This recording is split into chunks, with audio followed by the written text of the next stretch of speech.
gizemli bir Mars göktaşının hikayesine bakacağız.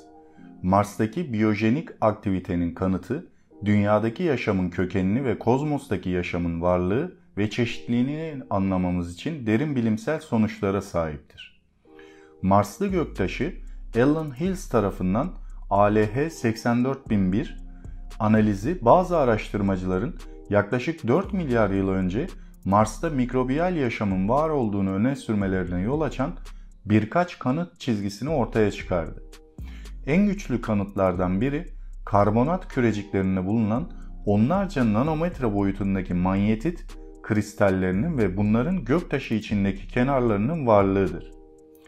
Bu manyetitlerin yaklaşık 1/4'ü, yeryüzündeki su habitatlarına meydana gelen manyetotaktik bakteriler tarafından üretilen manyetit partiküllerine dikkat çekici morfolojik ve kimyasal benzerliklere sahiptir. Dahası bu tür manyetit parçacıkları bilinmemektedir veya laboratuvarda jeolojik işlemlerle veya sentetik olarak abiyotik yollarla üretilmeleri beklenmemektedir. Bu nedenle bu Marslı manyetit kristallerin aslında manyetofosiller olduğu düşünülmüştür. Bu doğruysa bu tür manyetofosillerin bilinen en eski yaşam formlarının kanıtını oluşturacaktır. Bu bakımdan en eski karasal yaşam formlarının ne zaman var olduğuna dair önemli bir belirsizlik olduğunu not edilmiştir. Mars'ta organik madde olup olmadığını tespit etmenin bir yolu da Mars'tan Dünya'ya gelen meteoroidleri incelemektir. Şiddetli göktaşı çarpmaları sırasında bazen gezegenlerin yüzeyinden taşlar koparak uzaya saçılır. Bu taşlar daha sonra başka gezegenlere düşebilir. Dünyada da bu şekilde Mars'tan kopup gelmiş göktaşları mevcut. Japon araştırmacılar tarafından incelenen ve ALH 84001 olarak adlandırılan meteoroid, 1984 yılında Antarktika'da keşfedilmiş, 4 milyar yıl önce Mars yüzeyinden koptuğu tahmin edilen bu meteoroid, üzerinde geçmişte de çalışmalar yapılmış ve organik maddeler keşfedilmişti.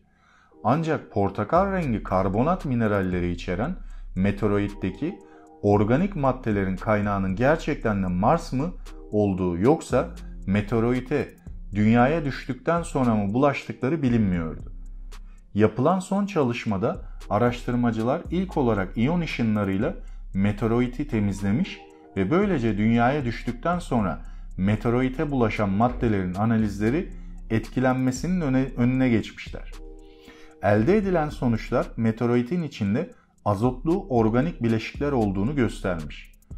Yukarıda tartışılan bulgular nihayetinde manyetotaktik bakterilerin eski bir prokaryot grubu olarak kabul edilip edilmeyeceği ve Mars'ta olup var olmadıkları sorusunu gündeme getiriyor. Marslı göktaşlarından elde edilen kanıtlar buna kesin olarak cevap veremese de ilk soruyu manyetotaktik bakterilerin bilinen filogenetik ilişkilerini kullanarak ele alıyoruz.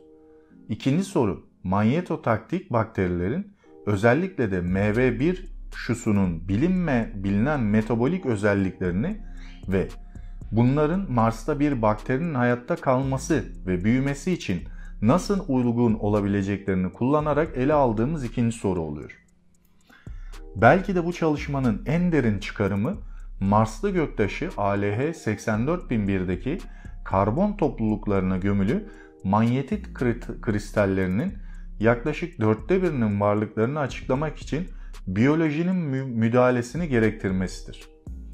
ALH 84001 karbonlarda gözlemlenen manyetitlerin tam dağılımını açıklayabilecek tek bir organik süreç veya inorganik süreç dizisi bilinmemektedir.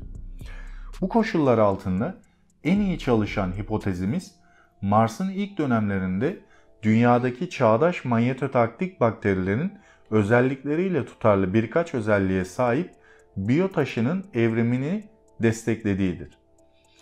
1996'da ALH 84001 isimli göktaşı hakkında benzer hikayeler anlatılmıştı. Araştırmacılar kimyasal analizler ve nanofosil olarak adlandırdıkları kurtçuk benzeri varlıkların Mars'ta bir zamanlar hayat olduğuna dair görüşleri desteklediğini söylemişti. Rapor heyecan yarattı. Ancak diğer uzmanlar var olan özelliklerin gerçekte biyolojik olmadığı konusunda ısrar etti. Sonuç olarak Mars'ta hayat iddiaları bilimsel bir belirsizliğe gömüldü. O zamandan beri Gibson ve ALH 84001 çalışmasında yer alan diğer araştırmacılar vakaları için daha fazla kanıt toplamaya çalışıyor. White ekibe 2007 yılında yaz dönemi araştırmacısı olarak katıldı ve kendisinden Yamato 30593'ü yakından incelemesi istendi. White, kim böyle bir şeyi reddedebilir ki demiştir.